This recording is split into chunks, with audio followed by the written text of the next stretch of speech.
اعوذ باللہ من الشیطان الرجیم بسم اللہ الرحمن الرحیم رب اشرح لی صدری ویسر لی امری واحلل عقدۃ من لسانی یفقہوا قولی رب یسر ولا تعسر وتمم بالخیر اللہم لا سہل الا ما جعلتہ سہلا وانت تجعل الحزن اذا شئت سہلا اللہم انفعنا بما علمتنا وعلمنا ما ينفعنا وزدنا علما آمین یا رب العالمین۔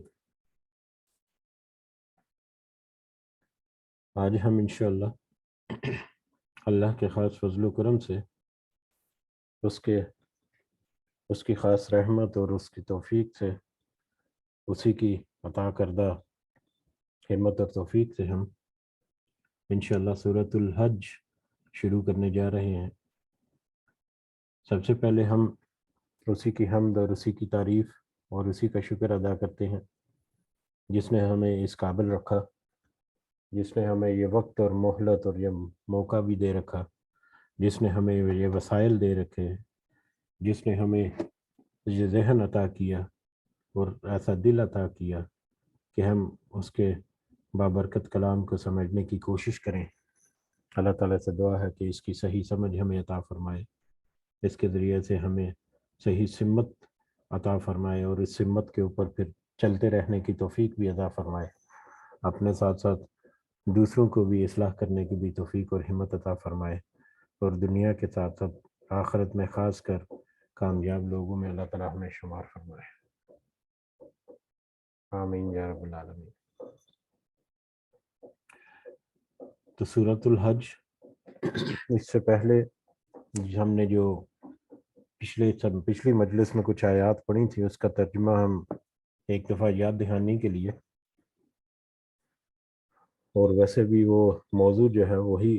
اگلی سورہ مبارکہ میں بھی چل رہا ہے، تو اس کے ذہن میں تازہ کرنے کے لیے وہ ترجمہ ہم ایک دفعہ دیکھ لیتے ہیں۔ سورۃ الانبیاء کی آیت نمبر 94 سے انور اللہ تعالیٰ فرماتے ہیں، پھر جو بھی نیک عمل کرے گا اور وہ مومن بھی ہو تو اس کی کوشش کی بے قدری نہیں کی جائے گی، ہم تو اس کے لکھنے والے ہیں، اور جس بستی کو ہم نے ہلاک کر دیا اس پر لازم ہے کہ وہاں کے لوگ پلٹ کر نہیں آئیں گے، وہاں کے لوگ پلٹ کر نہیں آئیں گے، یہاں تک کہ یاجوج اور ماجوج کھول دیے جائیں گے اور وہ ہر بلندی سے دوڑتے ہوئے آئیں گے، اور سچا وعدہ قریب آ لگے گا، اس وقت کافروں کی نگاہیں پھٹی کی پھٹی رہ جائیں گی کہ ہائے افسوس ہم اس حال سے غافل تھے، بلکہ فی الواقع ہم قصوروار تھے، تم اور اللہ کے سوا جن جن کی تم عبادت کرتے ہو سب دوزخ کا ایندھن بنو گے، تم سب دوزخ میں جانے والے ہو، اگر یہ سچے معبود ہوتے تو جہنم میں داخل نہ ہوتے، اور سب کے سب اسی میں ہمیشہ رہنے والے ہیں۔ وہ وہاں چلا رہے ہوں گے اور وہاں کچھ بھی نہ سن سکیں گے، البتہ بے شک جن کے لیے ہماری طرف سے نیکی پہلے سے ہی ٹھہر چکی، وہ سب جہنم سے دور ہی رکھے جائیں گے، وہ تو دوزخ کی آہٹ تک نہ سنیں گے اور اپنی من بھاتی چیزوں میں ہمیشہ رہنے والے ہوں گے، وہ بڑی گھبراہٹ بھی انہیں غمگین نہ کرے گی، اور فرشتے انہیں ہاتھوں ہاتھ لیں گے، یہی تمہارا وہ دن ہے جس کا تم سے وعدہ دیے جاتے رہے، جس دن ہم آسمان کو یوں لپیٹ لیں گے جیسے تومار میں اوراق لپیٹ دیے جاتے ہیں، جیسے کہ ہم نے اول دفعہ پیدائش کی اس کی، اسی طرح دوبارہ کریں گے، یہ ہمارے ذمہ وعدہ ہے اور ہم اسے ضرور کر ہی رہیں گے۔ ہم زبور میں پند و نصیحت کے بعد یہ لکھ چکے کہ زمین کے وارث میرے نیک بندے ہی ہوں گے، عبادت گزار بندوں کے لیے تو اس میں ایک بڑا پیغام ہے، اور ہم نے آپ کو تمام جہان والوں کے لیے رحمت بنا کر بھیجا، کہہ دیجئے میرے پاس تو بس وہی یاد کی جاتی ہے کہ تم سب کا معبود ایک ہی ہے، تو کیا تم بھی اس کی فرما برداری کرنے والے ہو؟ پھر اگر یہ منہ موڑ لیں تو کہہ دیجئے کہ میں نے تمہیں یکساں طور پر خبردار کر دیا ہے، مجھے علم نہیں کہ جس کا وعدہ تم سے کیا جا رہا ہے وہ قریب ہے یا دور، البتہ